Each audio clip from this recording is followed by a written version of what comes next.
चार चोर और बुढ़िया। कई वर्ष पहले एक घने जंगल में चार चोर रहते थे। चुराया हुआ धन वे एक साधारण से बर्तन में रखते थे, लेकिन उसकी हिफाजत जान से भी ज्यादा करते थे। कुछ अरसे बाद उनका मन चोरी से ऊब गया। मैं तो ऐसी जिंदगी से तंग आ गया हूँ, हमें हमेशा चौकन्ना रहना पड़ता है, वरना हम पकड़े भी जा सकते हैं। एक ने अपना दुखड़ा रोया। हाँ, मैं भी चाहता हूँ कि हम लोग एक शांत सी जिंदगी जिएं। दूसरे चोर ने हाँ में हाँ मिलाई। बहुत अच्छा, हम जंगल छोड़कर किसी ऐसे शहर चलते हैं जहाँ हमें कोई जानता ना हो, शायद कोई साफ सुथरा धंधा ही हाथ लग जाए। तीसरा बोला। तीन चोरों को तो यह सुझाव पसंद आया और उन्होंने एक वृद्ध औरत का घर देखा जो आरामदेह तो लगता ही था, उनके लिए ठीक भी था। दोनों ने धर्मशाला लौटकर अपने साथियों से वृद्धा के घर जाकर जिक्र किया। वे भी सहमत हो गए। चारों चोर उस घर के लिए निकल पड़े।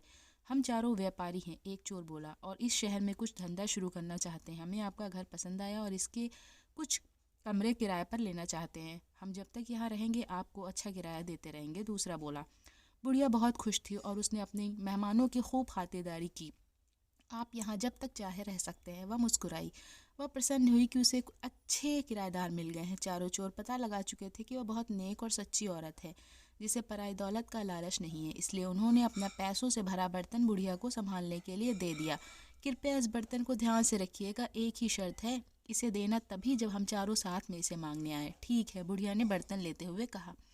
वह अपने घर के पिछवाड़े गई और देखने लगी कि कोई देख तो नहीं रहा। जब उसे तसल्ली हो गई तो उसने जमीन खोदकर उसमें बर्तन डाला और उसे वापस मिट्टी से ढक दिया। चारों चोर कुछ काम धंधे की तलाश में शहर चले गए। जल्दी ही वे काफी थक गए और बुढ़िया के घर से कुछ ही दूरी पर खड़े वट वृक्ष के नीचे बैठकर सुस्ताने लगे। तभी एक औरत लस्सी बेचती हुई वहां से निकली। चारों ने थोड़ी लस्सी खरीदने का निश्चय किया। लस्सी बहुत स्वादिष्ट थी। उन्होंने सोचा कि दोपहर के भोजन के साथ पीने के लिए थोड़ी लस्सी ले ली जाए, पर तीन चोर तो बहुत थक गए थे। लस्सी डालने के लिए बुढ़िया के घर से बर्तन लाने की हिम्मत किसी में नहीं थी। चौथा चोर, जो किसी ऐसी ही घड़ी की प्रतीक्षा में था, झट से जाने के लिए तैयार हो गया। वह बुढ़िया के घर पहुंचकर बोला, मुझे मेरे साथियों ने बर्तन लाने के लिए भेजा है, लेकिन मैं तो यह बर्तन तभी दूंगी जब तुम चारों इकट्ठा होगे। वह मना करती हुई बोली। उस चोर के दिमाग में एक विचार आया। मेरे साथी यहाँ से कुछ ही दूर केले के पेड़ तले बैठे हैं, आप खुद ही पूछ ले। उसने राय दी। बुढ़िया बाहर निकली। उसने तीनों को पेड़ के नीचे बैठे हुए देखा। क्या आपने अपने दोस्त को बर्तन लाने भेजा है? वह चिल्लाई। जी, कृपया उसे दे दीजिए, तीनों चोरों ने जवाब दिया। बुढ़िया ने सोचा कि उन्हें अपना बर्तन किसी कार्य हेतु तो चाहिए होगा जो उन्होंने अपना विश्वसनीय साथी भेजा है। उस चोर को फावड़ा देती हुई वह बोली कि पिछवाड़े से खोदकर बर्तन निकाल ले।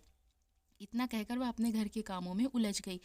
चोर ने बर्तन निकाला और चुपके से पिछले दरवाजे से भाग खड़ा हुआ। इस बीच उसके दोस्त चिंतित हो रहे थे। काफी वक्त बीत चुका था और उनके साथी का कुछ पता नहीं था। तीनों बुढ़िया के घर गए। हमने अपना साथी एक बर्तन लाने भेजा था, वह कहाँ है? उन्होंने पूछा। मैंने तो बहुत पहले ही उसे बर्तन खोदने के लिए कुदाल दी थी। उसने आपको बर्तन नहीं दिया? बुढ़िया हैरान थी। तीनों चोर समझ गए कि उनके साथी ने उन्हें धोखा दिया है।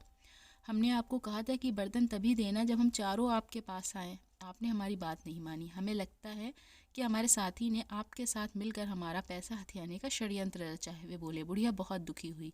तीनों उसे शहर के न्यायाधीश के पास ले गए और उसकी शिकायत की।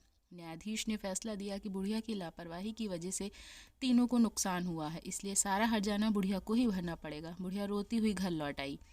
इस बीच राजा और उसका मंत्री वेश बदलकर अपनी प्रजा की परेशानियां जानने शहर के दौरे पर थे। इस बात का किसी को भी पता नहीं था। बुढ़िया को देखकर वे रुक गए और उसके रोने का कारण पूछने लगे। उसी समय आसपास ही कुछ लड़के खेल रहे थे और उनका अगुआ था रमन।